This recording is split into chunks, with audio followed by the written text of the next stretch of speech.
পবিত্র কোরআন ও আধুনিক বিজ্ঞানের মধ্যে কোনো বিরোধ আছে কিনা? ভাইরা আমার, কোরআন আর বিজ্ঞানকে অনেকে মিলানোর চেষ্টা করে, এটা হাস্যকর। দুই জিনিস। কিরকম দুই জিনিস? কোরআন হলো চূড়ান্ত মহাসত্য, চূড়ান্ত মহাসত্য, আর বিজ্ঞান হলো একটা ধারণা। বিজ্ঞান হলো কি?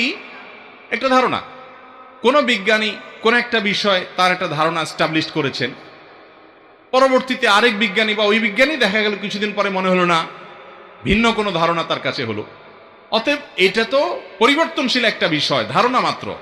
আর কোরআন হলো মহাসত্য।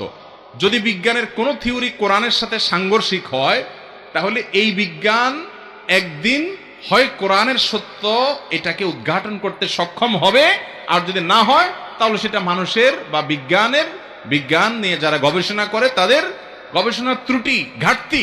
আল্লাহর কোরআন এটাকে বিজ্ঞান দিয়ে মাপতে যাবেন না, এটা মাপামাপি জিনিস না, এটা মহাসত্য। বহু জিনিস কোরআনে বলেছে। আচ্ছা, একটা জিনিস বলেন তো, 1450 বছর আগে যখন কোরআন নাজিল হয়েছে, এই কোরআনে যে বলা হয়েছে বান্দার সমস্ত আমল লিপিবদ্ধ করা হয়, আল্লাহ তাআলা সব হাজির করবেন কিয়ামতের ময়দানে, তখন অডিও, ভিডিও, টেলিভিশন কিছুই ছিল না। মানুষ বুঝতে পারছে তখনকার মানুষ তো অস্বীকার করার কথা যে আরে এটা অবৈজ্ঞানিক। কিন্তু একসময় বিজ্ঞান এমন এমন আবিষ্কার করছে, তখন এগুলো যে সম্ভব, বরং মহাসম্ভব, সেটা বোঝা যাচ্ছে কি যাচ্ছে না বলেন? এরকম বহু জিনিস আছে, একটা না, শত শত বিষয় আছে। এই জন্য আপনার বিজ্ঞান এবং কোরআনকে পাশাপাশি রেখে অনেক বই রচিত হয়েছে, এবং অনেক থিওরি কোরআন দিয়েছে শত শত বছর আগে, বিজ্ঞান সেটা কয়েকশো বছর পরে বুঝেছে বা বিজ্ঞান সেটা আবিষ্কার করেছে, কোরআনের সাথে মিলছে।